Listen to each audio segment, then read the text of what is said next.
Mark, funny old match, not exactly vintage, but you've just got to get across the line in the first round, and then, in your mind, the tournament proper begins.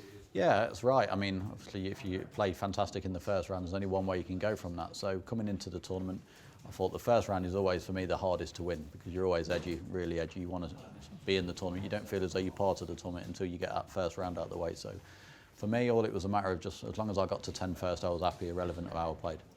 And he wasn't overawed by the occasion, and I guess a really odd situation for the debutants who've watched packed crowds year on year and they didn't get that opportunity. But I thought he equipped himself pretty well. Yeah, I thought he played well. I mean, in patches, I mean, at one stage it was 7-6 and it could have gone either way, you know. And I see he beat Ryan Day to qualify, so I mean, it just shows what kind of class player he is. And speaking to Mark Allen a lot, he practices with him a lot at the same club, and he raves on about him, saying how good he is and the standard he plays to. So it doesn't surprise me that he sort of performed and held up the way he did. What did you make of coming out to an empty auditorium? I mean, you're a very popular player because you've won so many different titles, the Triple Crowns, all sorts, Masters, so you always get a big reception. And it is just bizarre, isn't it, standing there looking at you and it's like the tumbleweeds rolling across the floor. Yeah, it is very different, you know, but I still felt nervous out there at the start. I mean, that's just what the Crucible does to you, you know, whether the crowd or not, because, I mean, it's such a prestigious tournament. Everyone wants to do so well in it, so you sort of try that a little bit harder in this tournament than any other one. And I think that shows in some of the performances of the top players sometimes.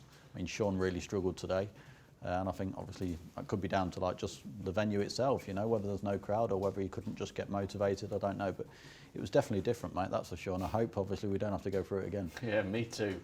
Were you a little bit surprised that it's Nop On and not Sean?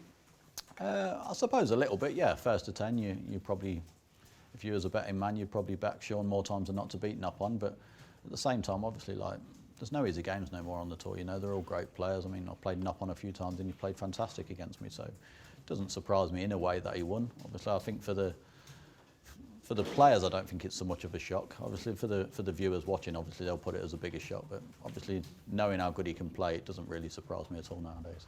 What's your synopsis of your season? Because it's funny, at the moment people are talking about Judd and then the way Ronnie smashed his way through his first round match, he's being talked up. People are sort of forgetting you have won 2 ranking titles this season. Yeah, I think I've just been a bit in and out, a bit patchy, you know. I've had tournaments back, 3 or 4 tournaments back to back where I've not really performed at all and not even looked like winning a tournament. And then I'd win 2 in the space of a month, I think, the English and the Scottish. Then I'd go back to not playing great again. But I think that's just because of how tough the standard is. Sometimes I've not actually played that bad and just been beaten by the better player.